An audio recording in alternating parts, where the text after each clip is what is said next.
Salut! Bonsoir à tous. C'est c'est, heu, c'est tic et tac pour un nouveau Popcorn Bucket. Eh oui, du popcorn, du popcorn, du popcorn. Je rappelle le concept, ultra Est-ce qu'il faut encore rappeler ça? C'est un novateur, rendez-vous incontournable. surdisruptif où donc je parle de 3 produits audiovisuels que j'ai consommés cette semaine. Enfin Ouais. 3 parmi, je peux vous assurer qu'il y en a au moins, 25, mais bon 3 et Morgan pareil, ici Ah bah, présent. je les ai pas consommés, mais j'aimerais bien les consommer. Fais attention à ton micro. Les Ouais. gens se plaignent du son. C'était de ma faute la dernière fois. Donc voilà, alors nouvelle tête, je vous l'avais annoncé dans le short, c'est comme As, hein, on a reseté le dos. Et donc je commence? Bah, vas-y. Alors je commence avec un film dont tu as parlé la semaine dernière, qui est le retour de Gus Van Vincent. Sant avec la corde au cou. La corde au cou, donc Gus Van Sant, Bill Skarsgård en personnage Personnage principal. principal, mais avec Dacre Montgomery qui est donc, voilà, donc alors je vais vous dire, c'est un fait divers des années 70. Un mec s'estime être arnaqué par une banque et donc il va prendre en otage le fils du patron de cette banque. Patron de cette banque quand même joué par Al Pacino. Ah, Très bon dans vraiment la une représentation représentation. physique de l'enculé de capitaliste absolu. Euh, alors, c'est très bizarre parce que effectivement, c'est un fait divers et Gus Van Sant a déjà traité de faits divers, en particulier dans Elephant. Euh, c'est un peu plus comme Harvey Milk parce que ça parle effectivement, autre film de Gus Van Sant très réussi, euh, de, euh, de combats sociaux. Mhm. Euh, moi, je sais pas quoi dire de ce film. Alors déjà, je sépare Gus Van Sant de son œuvre, parce qu'effectivement, il a fait de très grands films. Euh, je l'ai moi un peu... C'est vrai, j'avais zappé, mais effectivement, tu l'as côtoyé? Alors, je l'ai pas côtoyé, je l'ai croisé à Cannes, Oui. dans une soirée cannoise. Ça arrive, j'ai fait Cannes 3 4 années de suite. Et donc voilà, quand tu te retrouves dans les soirées, tu croises tout le monde. Et il se trouve que tu discutes des fois avec des... Ça m'arrive avec aussi à Inaritu, enfin bref. Et j'avais trouvé le mec quand même très très très bizarre, au très mauvais sens du terme. D'accord. Voilà. Ça m'étonne pas qu'il fasse ce genre de film. Alors pas forcément La Coup de Cou, mais Elephant et d'autres. C'est comme My Own Private Idaho aussi, qui est Mhm. un vieux film et qui est un chef-d'œuvre absolu Tout à fait. sur son thème principal, qui est quand même l'adolescence. Et c'est là où je trouve le garçon, pour avoir un tout petit peu discuté avec lui, un peu bizarre par rapport à ça. Peu importe, c'est pas le sujet, et surtout pas le sujet de ce film, pour une fois. C'est pas l'adolescence, c'est effectivement la violence du capitalisme, le mépris de classe, avec un certain humour. La forme est très bien faite, c'est-à-dire que mais comme toutes les factures des films de Gus Van Sant, c'est quand même un esthète. Et donc là, il y a un mélange d'images d'archives, de reconstitution d'images d'archives et de vrais plans très cinématographiques. Il y a une volonté à la lumière, voilà, qui reflète aussi ce que raconte le film, c'est-à-dire un peu dans ces années-là, la fin du rêve américain, ou en tout cas sa remise en cause.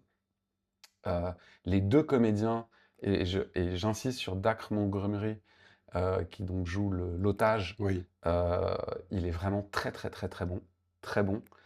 Il y a Coman Domingo avec sa voix de gros Mhm. Renoir et tout ça qui joue donc l'espèce d'animateur radio qui est Qui suit l'affaire? qui suit l'affaire, qui se met un peu plus du côté effectivement de Skarsgård, c'est-à-dire du preneur D'otage? d'otages et etc. Et justement, à travers lui, alors il y a deux personnages d'ailleurs qui sont tous les deux noirs, qui représentent un peu les médias, la radio et la télé, et aussi, voilà, on sent bien que c'est une énorme critique sur le début de cette appétence un peu morbide des médias, des premières heures de l'info en continu, et tous Du ces trucs-là, sensationnalisme à du outrance? socialisme à outrance, et aussi de la prise de parti, finalement, en fonction bien évidemment, et de l'audience et de ce que le peuple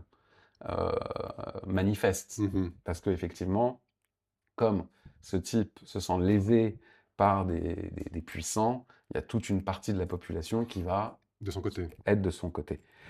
La fin est prévisible parce que déjà, si on lit un peu les tenants, les aboutissants de l'affaire, forcément on la connaît. Mais voilà, je sais, voilà, je- c'est assez beau et la mise en scène est assez intéressante pour aller le voir sur grand écran, vraiment. Surtout qu'on est, encore une fois, cette semaine, il n'y a pas des trucs fous qui sont sortis. Euh, voilà. Donc c'était l'accord de Cook, Gus Johnson. Je sais pas si ça vous aura beaucoup aidé, ce que je vous ai dit, mais bon, c'est comme ça. À ton tour, mon ami. Yes, moi je vais vous parler de, donc une prochaine sortie. Comme d'habitude, moi je vous parle des prochaines sorties. Sortie série Nemesis, Boum! sur Netflix le 14 mai. Tout à Alors, fait. je vous arrête tout de suite maintenant, on ne dit plus série policière, mais on dit drame criminel. D'accord. OK? Ouais, ouais, c'est hyper important. Ah, c'est hyper important. Les mots, OK, allez. Alors cette c'est nouvelle dur de se série rejoindre. Non. cette nouvelle série, ça va se passer à Los Angeles. Ça va nous raconter l'histoire de Coltrane Walder, un expert des braquages, et de Isaiah Style, un flic de la criminelle. Le visuel donne envie, hein, avec les Ouais, flingues, les c'est ça a diamants, l'air ouais, là, les pieds dedans. c'est très, très léché, c'est très clippé, très léché. On nous promet quelque chose qui va casser le genre. Heu, J'adore quand on dit ça va casser les oui, codes, ça va bah, oui, casser le oui, c'est genre. ce ouais, c'est ce qu'ils nous promet ça, mais Mm. bon, c'est pas en effet, la série s'attardera donc plus sur la psychologie des personnages et pourquoi ils font ce qu'ils font et pourquoi ils sont ce qu'ils sont, plutôt que du gunfight et de vraiment du casse de banque. La création est de, Tony Marol. C'est son premier gros projet scénaristique et Courtney Kemp qui avait bossé sur, The Good Wife et surtout sur Power qui était un gros, gros carton Netflix. Mm, mm. Une grosse série Netflix que j'avais pas, appréciée, mais donc on lui a redonné de l'argent pour, retravailler sur en tout cas de la confiance pour retravailler sur un projet Netflix. Mm, mm. Dans les 2 premiers rôles, on retrouvera Matthew Law et Isaac Noel, qui n'en sont pas à leur début, mais qu'on a très vite oubliés. Ils n'avaient pas eu des grands, grands rôles et surtout dans des, projets qui n'étaient pas extraordinaires et la bande annonce, vous pouvez la regarder, donc assez léchée, Je sais pas trop ce que t'en penses, en fait. C'est-à-dire que t'es en train de... non, non, parce que, T'as beaucoup de en fait, réticence. la BA est assez bonne. Elle est Mm. patate, il y a du gros son, comme je vous dis, c'est clippé et tout, donc ça peut hyper. Mais c'est vrai que en ce qui concerne les personnes qui vont réaliser, qui ont créé la série et les, acteurs principaux, je sais pas du tout ce que ça va donner. Mm. Est-ce que ça va être une pépite ou est-ce que ça va être encore un projet lambda Netflix? Eh bien, Moi, je on n'en pars un sait peu rien. sur la deuxième solution, hein, parce qu'en Ouais, fait, c'est un peu tout le temps pareil avec Netflix. ouais, c'est Donc vrai. voilà, t'as fini, J'ai fini. Nemesis, Netflix, 14 14 mai. mai. Bah, on verra ce que ça donne, hein. J'enchaîne cool chaîne, comme dirait l'autre, avec donc le deuxième film que j'ai été voir au cinéma. Je devais en voir trois, je vous dis tout de suite, j'en ai vu que deux. Et puis l'autre, on s'en fout, ça va être Super Mario, parce que je me dis, c'est les vacances, les parents, mais vous avez 1 million de vidéos sur Super Mario. Donc, je vais vous parler de Juste une illusion, le nouveau film de Nakash et Toledano, Que tu connais aussi. qui se trouve que je connais aussi, mais là un peu plus parce que Oui. j'ai réalisé quelque chose pour eux. Ils ont fait un coffret DVD anniversaire pour Nos Jours Heureux, qui est un film en plus que j'adore. Et je les avais rencontrés dans d'autres circonstances, peu importe. Et donc, ils m'ont demandé de réaliser le bonus de cette sortie DVD. Et donc, oui, je les connais parce que j'ai, pour le coup, factuellement travaillé avec eux. Mais on s'en fout. Voilà, j'ai juste été voir leur film, Juste une illusion, avec donc Louis Garrel, Camille Cotin, Pierre Lotin et le jeune Simon Boublil, qui se trouve être le fils de... De Max. pas du tout, on pourrait croire.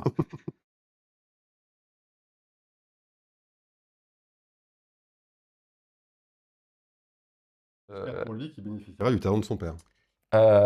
Qui est, oui, alors il est humainement relativement insupportable. Alors je ne le connais pas. Je parle de ce qu'on voit de ses interviews à la télé et tout. Enfin, le mec, voilà, Mmh.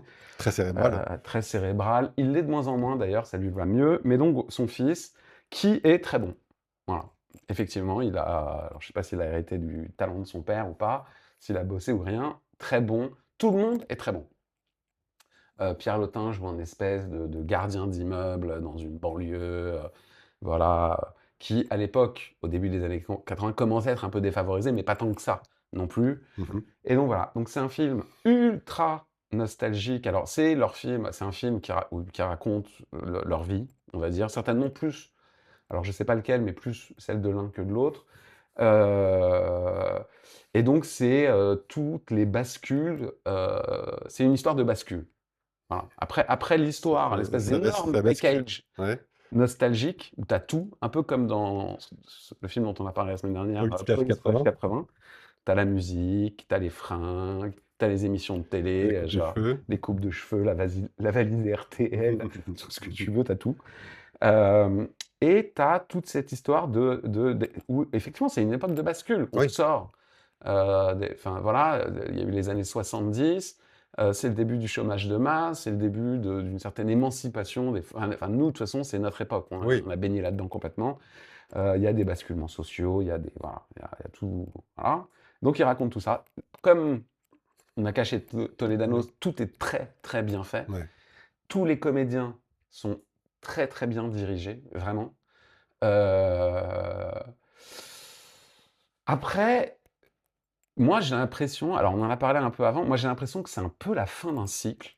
C'est-à-dire que je ne pense pas que ça aura le succès d'un Nos jours heureux dans la durée. C'est-à-dire que je pense que c'est un film qu'on va assez rapidement oublier. Ça n'aura pas le succès D'un sens de la fête. d'un sens critique, d'un sens de la fête. Alors, tu as toujours ces dialogues hein, qui font mouche. Enfin, Ouais. les mecs savent faire. C'est des Karl Lagerfeld quoi, de ce genre de comédie Mmh. française. Euh, mais bon, voilà. Donc toi, t'es persuadé, et c'était intéressant Pas que. persuadé, mais moi, je sais pas pourquoi, je trouve que, comme tu disais, que c'était la fin d'un cycle, parce Mm, que là, ils sont arrivés au bout d'un, ouais, au bout du bout. C'est très, très bon, mm, hein, comme mm, tu le disais, tout est parfait.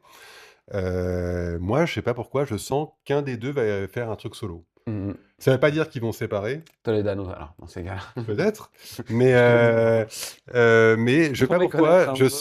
je sens un projet, Mais ouais, mais c'est ce solo que qui je te pointerait son disais. nez. Le projet solo, il est compliqué. Ils se connaissent depuis 1000 Ah, ans. depuis C'est oui, un peu toujours, c'est comme des toi frères. et moi. Ouais, c'est C'est-à-dire des que de frères. toute façon, ils racontent toujours, en fait, plus ou moins des choses. Alors, c'est ou des moments de leur vie, ou des gens qu'ils ont croisés, comme le film avec Vincent Cassel, là, dont j'ai oublié le titre, sur cet assaut, etc., etc.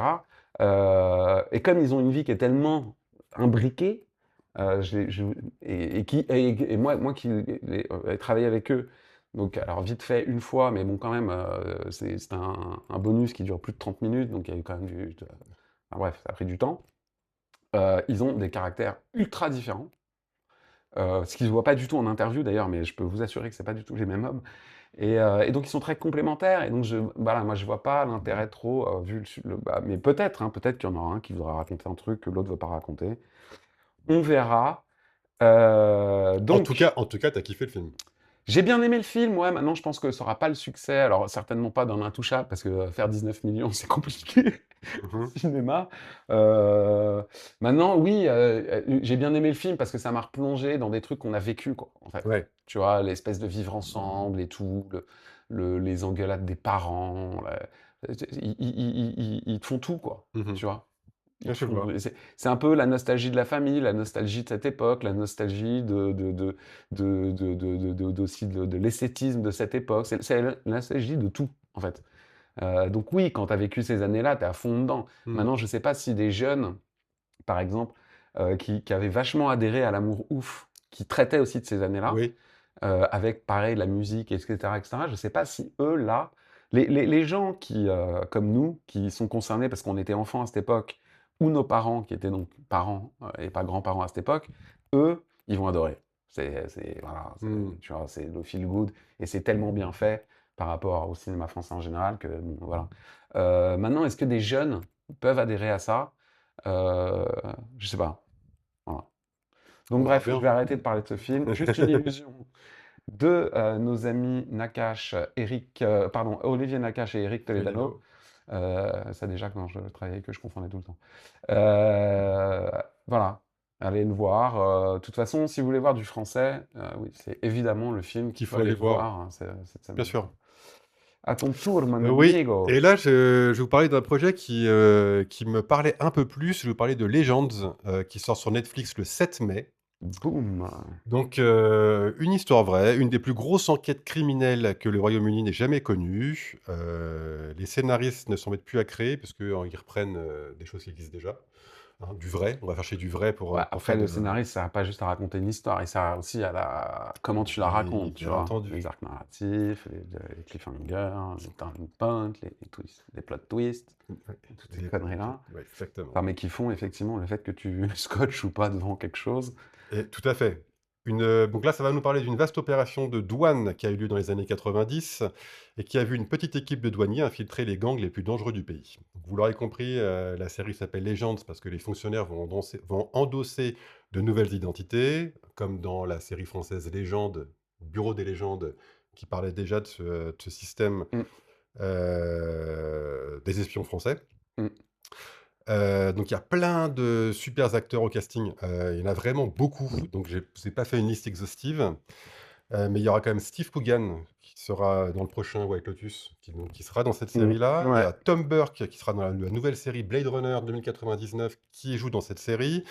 La bande annonce, c'est Ouais, alors alors Blade Runner 2099 quand même chambé, déjà comme annonce, mmh, et il se trouve que j'ai sorti Blade ouais, bah, 1982. ouais. Allez voir, je me suis mais cassé le cul sur cette Ah, c'est une vidéo, très, très bonne vidéo, mais de effectivement. ouf.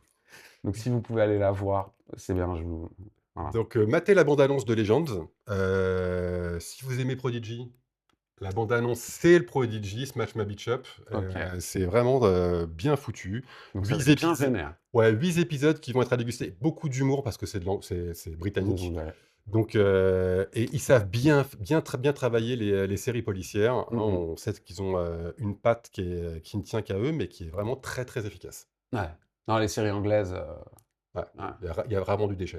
Non, parce qu'ils en font pas beaucoup déjà, mais celles qu'ils ont fait, Puis enfin Luther, machin, c'est ils ont de très, très bons acteurs à chaque fois. ouais. Même les seconds rôles, les Mmh mh. 3e rôles, c'est Non, toujours puis ils des ont des pépites, réals, hein. hein. Ah ouais, ouais, non, Souvenez c'est enfin, très, très faut se fort. rappeler Britney Spears, c'est n'importe quoi. Ridley Scott, Ouais, parce que bon, bah, je sors de Blade Runner, heu, enfin voilà, il y a beaucoup de réalisateurs dont on pense qu'ils sont américains, mais en fait, ils sont britannique. britanniques. OK, donc c'était, Legends. Legends, Netflix le 7 mai. On ira voir ça avec, en tout cas pour moi, une certaine appétence. C'est à mon tour, je ne sais plus du tout ah oui, bah, dernier truc, parce qu'il vient de sortir sur Canal et que je ne l'avais pas vu et que mon fils de 14 ans l'a vu quand il avait donc 13 ans, qui m'avait dit: «C'est génial, c'est génial, c'est génial», et donc il y a un discours là-dessus parce que en fait, c'est Jurassic World, pardon, Renaissance, C'est tout un programme. ouais, et c'est nul. En fait, c'est pas nul, mais comme dirait un autre youtubeur, enfin il y en a plusieurs qui le disent, mais celui qui me vient à l'esprit, c'est Dirty Tommy, qui dit toujours: «À quoi ça sert?» tu vois? Et là vraiment alors il y a plein de moments où je suis pas d'accord avec lui parce que, voilà, quand tu passes d'un film à une série, ça peut servir en fait. C'est pas la même temporalité, Mais oui. tu développes des arcs qui sont beaucoup plus longs, enfin bref. Mais là, c'est un film, tu vois? Et Mmh. c'est je sais plus le combientième Jurassic, machin, Ouais. parce que Park, World, 6, 7, 8 peut-être? ouais, bref, et donc, Gareth Edwards à la réalisation, OK. Godzilla Ouais, et le dernier, Jurassic World aussi, d'accord. je sais plus, j'ai oublié un autre, alors attends, je vais vérifier, mais il y a un autre truc aussi qu'il a fait qui était pas mal. Hem, ouais, Rogue One Ah et bah The oui, Creator, c'est vrai mais que Rogue One surtout. oui, Rogue One. Ouais, Ah oui. donc le mec, bon, Ah oui, oui. he knows. Il est né vraiment dans ce genre de film, grand spectacle, énormément de CGI, d'effets numériques, etc., etc. On retrouve donc Scarlett Johansson en habillée comme Lara Croft, en gros, c'est-à-dire Ouais. débardeur moulant. Jonathan Bailey et puis voilà, en gros. Et si, il y a Kincaid qui est joué par Mahershala Ali. Bon, bah voilà, c'est exactement la même histoire qu'avant, quoi. Donc ils trouvent alors, C'est normal, c'est Rebirth. bah non mais c'est Rebirth de quoi, si tu veux? Ils ont rebirthé combien de fois cette saga? Ah, On n'en peut plus. Alors il y a 1 milliard de caméos à la saga. Le premier étant sur le premier, on voit un rétroviseur avec ce que vous regardez est plus proche de ce que vous imaginez. Steven Spielberg, bon, il y a des dinosaures.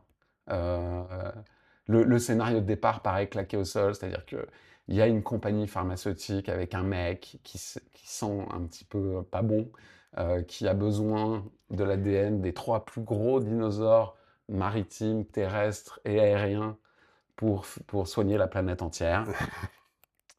Si tu as bien Bientôt, évi il va faire ça Non, gratos. si tu as 10 000 € par mois, mais Ah oui, concrètement, d'accord. ben voilà. Non, non, mais parce que bien sûr, il y a cet enjeu-là d'un moment donné, Bah ouais. qu'est-ce qu'on fait? Tu vois? Mhm. Est-ce qu'on continue à servir la boîte pharmaceutique parce qu'ils sont payés très cher, ou est-ce que on met de côté cet argent, tant pis, on le perd et on sauve la planète, tu vois? Ouais. Genre super. Et ça se finit. Donc il y a exactement, il y a tout ce qu'on a toujours vu dans Jurassic. Donc il y a aussi le groupe de civils perdus, mais perdus au mauvais endroit, Bah oui. voilà, avec un papa, son ado, le mec de son ado et la petite sœur. Où là, alors, il y a déjà, donc tout ça, on l'a déjà vu 1000 fois, donc à quoi ça sert? Deuxième chose, il y a des choses qui ne vont pas du tout. Le personnage de Scarlett Johansson, donc, est une mercenaire, tu vois. C'est la badass du film, tu vois. Sauf qu'elle est badass une scène sur deux, et l'autre scène, elle est, on dirait une petite fille effrayée, quoi. Donc à un moment donné, tu choisis, quoi. Ou t'as peur de rien, t'es une badass, c'est ton plus, c'est ton rôle. Mhm. Ou alors enfin, t'es pas ça. Enfin bref, tu peux pas jouer les deux. Tu peux pas jouer C'est la pas le film. victime et le bourreau, quoi. Et il y a le père donc des De civils cette qui famille. lui, voilà, à plein de moments du film, parce que alors je vous spoil, mais je vous spoil rien. Vous imaginez que à un moment donné, les grosses bébêtes, elles veulent manger les humains. Et ben, quand ça arrive à ses filles, le mec, plein de fois, il est planqué quelque part, il fait viens, viens, viens, alors qu'elle va mourir. Et c'est quelqu'un d'autre qui le sauve. Enfin, le père reste genre ultra passif par rapport à Aux la mort événements, ouais. potentielle de ses enfants. Ce qui marche pas du tout quand tu es un père normal, et surtout dans un film à faire. Donc rien ne va. Maintenant, oui, alors il y a des gros dinosaures. Je trouve que finalement, plus on va dans la CGI, moins finalement c'est crédible, quoi. C'est-à-dire que là, on est dépassé un truc, c'est beaucoup trop photoréalistique. Il y a un truc qui fonctionne moins, je trouve, sur les dinos. Et puis voilà, puis après, bon, bah, c'est un film de studio, donc il y a dû y avoir 50 versions de montage, enfin, ça se sent dans tous les sens. Voilà, personnage inconséquent. Il y a aussi le cliché du mec tu sais, qui meurt et qui revient. Sauf que d'habitude, le mec qui meurt et qui revient, il meurt au premier tiers du film et il revient dans le dernier Dernier tiers, quart. ouais, c'est ça, à Dans la le fin, dernier quoi, tiers, mais dans le ouais. dernier quart souvent du film. Là, il meurt à la fin et 3 minutes après, il revient. Genre, t'es mort, t'es jamais mort. Donc, t'as même pas le temps de te dire, ah ouais, putain, le personnage manque et tout, parce que c'est un des personnages principaux, donc joué par un des 3 acteurs que je vous ai cités. Donc voilà, rien ne va, mais bon, t'as rien à foutre sur ton canapé, ta Canal, forcément tu vas le regarder, quoi. Mais il faut qu'ils arrêtent avec Jurassic Park, arrêtez. Arrêtez 10 ans. Et je comprends, hein, ils rebootent pour les enfants aussi, c'est-à-dire Oui, que, voilà, mais mais, est-ce que les dinos, ça plaît aux enfants maintenant? J'en sais rien, quoi. bah, mon fils a kiffé, lui, je sais pas. Donc voilà, c'était Jurassic World Renaissance, avec Scarlett Johansson, qui d'ailleurs, pour finir, on a vraiment l'impression qu'elle sait pas ce qu'elle fout là, hein. Ouais, Ouais, elle s'est là, perdue. elle Elle s'est s'est per perdue sur une île avec des dinos, en elle fait. s'est perdue, sur un tournage où bon, elle a dû prendre des millions de dollars, mais où elle s'est dit: «Mais vraiment, qu'est-ce que je fous là, quoi?» tu vois? Voilà. Ah, ton tour pour la fin. Yes, je vais Donc, vous parler, de Star City qui sort boum, sur Apple TV le 29 mai. Alors vous avez mes For All Mankind et ben vous ne voulez pas que ça s'arrête For le 27 All mai? Mankind moi je regarde. Ouais, Je suis à jour quasiment parce que j'ai commencé la cinquième c'est saison ça. et je vous dis, pour l'instant, alors j'ai vu le premier épisode, c'est vraiment abusé de dire ça. Mais pour l'instant, c'est la saison de trop, hein. Maintenant, tu m'as appris d'ailleurs que Voilà, c'était la dernière. c'était la Et dernière. donc, ils vont enchaîner avec Star City. C'est ça. Ça s'arrête le 27 mai et ben la série commence le 29 et donc Voilà. Et c'est un spin-off. c'est un spin-off. Et le concept dont tu m'as parlé, faut le dire à les gens. Ah bah, je vais vous le dire. Alors pour ceux qui n'ont pas la ref, For All Mankind, c'est une série en 5 saisons qui finira donc le 27 mai, qui nous raconte la conquête de l'espace. Si elle avait pas été interrompue. Mais c'est une uchronie où ce sont les soviétiques qui atterrissent les premiers sur la Lune et pas les Américains. Ce qui fait que Ah bah, ça, ça développe au maximum voilà, la ça entraîne la une la course voilà, une course entre les effrénée. deux pays. C'est Exactement. génial. D'ailleurs, la première saison est géniale pour ça, parce qu'effectivement, il y a plein de choses. Parce qu'il n'y a pas que ça, il n'y a pas que les Russes qui se posent en premier. Il y a plein d'autres événements politiques qui changent. Ouais, Et c'est hyper intéressant, j'adore ça. Enfin, c'est une comme uchronie. une uchronie et comme le truc qui se passe en Angleterre où il y a le Brexit. Ah, ce je sais C'était pas. une série incroyable. Putain, je l'ai pas non plus. Bref, Bref, on s'en fout. alors ce qui est intéressant dans cette série, c'est que chaque saison se passe, 10 ans, après, la saison précédente. Donc ça nous fait des gaps à chaque fois, dans chaque saison. Ça commence dans les années 60 Mais et comme For All Mankind. oui, là, je parle de Ah For All d'accord, pardon. Mankind. C'était pour Ouais. remettre les bases, Mm. et donc cette fois-ci, donc dans Star City, on va s'intéresser à la même chose, mais côté soviétique. Donc Star City, c'est la grosse base des, cosmonautes Mm. soviétiques, donc puisque ce sont cosmonautes Mm. et pas, astronautes comme les Américains. Les, Soviétique était déjà quand même, d'une certaine façon, parce que moi je l'ai vu, pas toi je crois, non, j'ai pas regardé For la All For All Mankind, Mankind. qui était déjà quand même intégré Ouais, ils dans sont déjà l'histoire intégrés. de For All Mankind, pas juste sur des événements où genre ils se posent sur la Lune en premier, nan, Mmh. nan, nan, et puis les Américains réagissent. Il y a des interactions, ils existent un peu les Russes.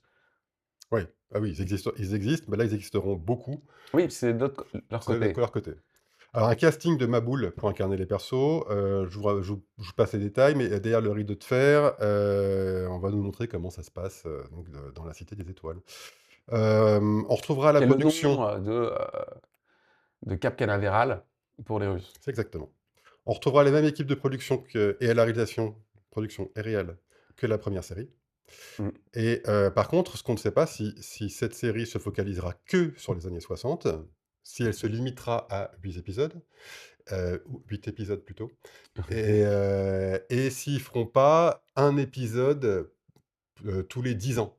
Ce que je veux dire, comme la grande sœur qui elle, For All Mankind. For All Mankind, qui elle, sautait 10 années entre chaque saison.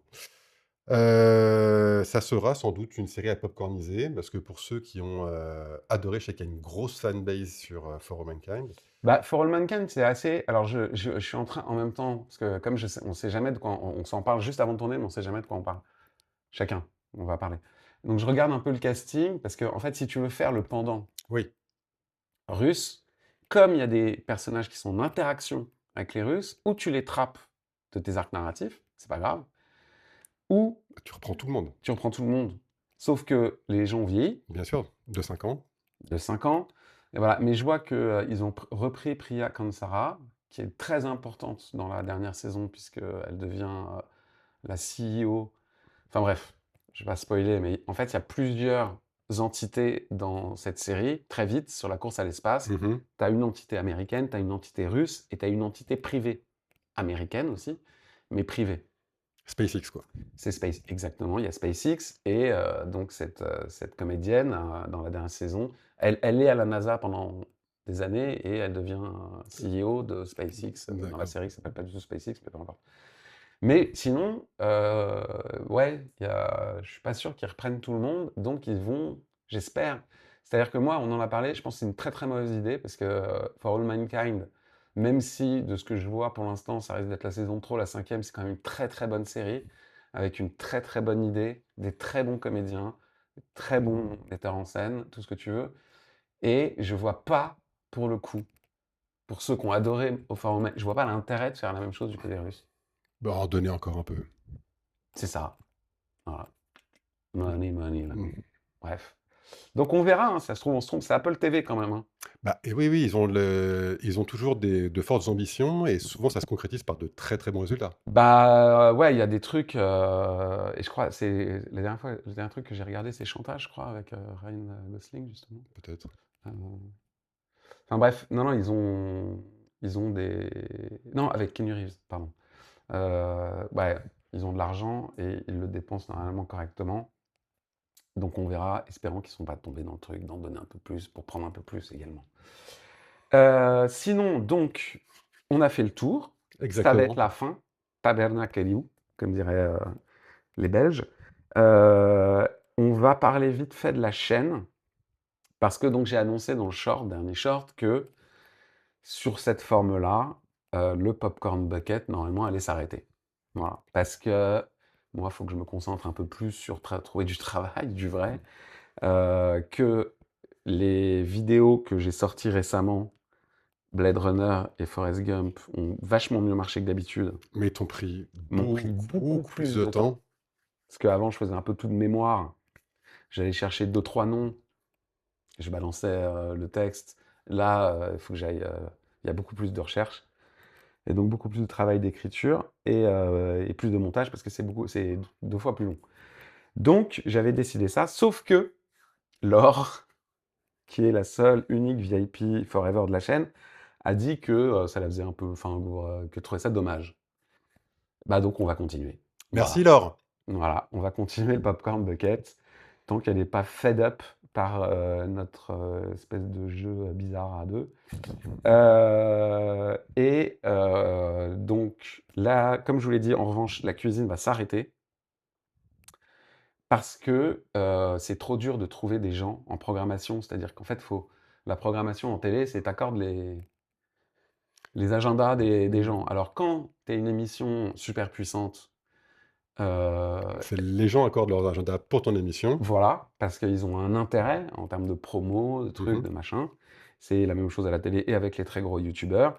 Quand t'es moi, même si c'est des amis, c'est pas leur priorité, donc c'est trop compliqué. En revanche, mon fils, toujours le même, m'a dit: «Ce qui serait intéressant, c'est que tu le fasses toi le popcorn dans la cuisine», puisque c'est des parcours et je trouve ça très prétentieux à faire. J'ai un peu de mais je vais le faire parce qu'en fait, c'est pas si bonne mauvaise idée que Mais ça. est-ce que tu vas t'auto-interviewer? Alors non, parce que pareil, en termes de temps de post-prod, ce serait beaucoup trop long. Donc j'ai demandé à je sais pas qui, un pote qui me connaît bien, de faire ça, et qui est à l'aise dans l'exercice de l'interview. Donc je ne sais pas du tout encore, ça pourrait être toi. Je ne sais pas du tout qui va le faire, mais ça pourrait être toi d'ailleurs. Heu, mais voilà, donc il y aura une dernière cuisine, on continue le popcorn bucket et effectivement, comme j'ai dit, le nouveau format, va rester. Donc comme prochain, pour rester sous la flotte après Blade Runner, on va faire Seven. C'est bien ça. Voilà, c'est très bien, parce que pareil, il y a beaucoup de pluie. Moi, j'aime bien les pluies, c'est comme Memories of Murder de Bong Joon-ho. On l'adore, il flotte quasiment tout le temps. Moi, j'aime bien c'est vraiment sympa quand il flotte.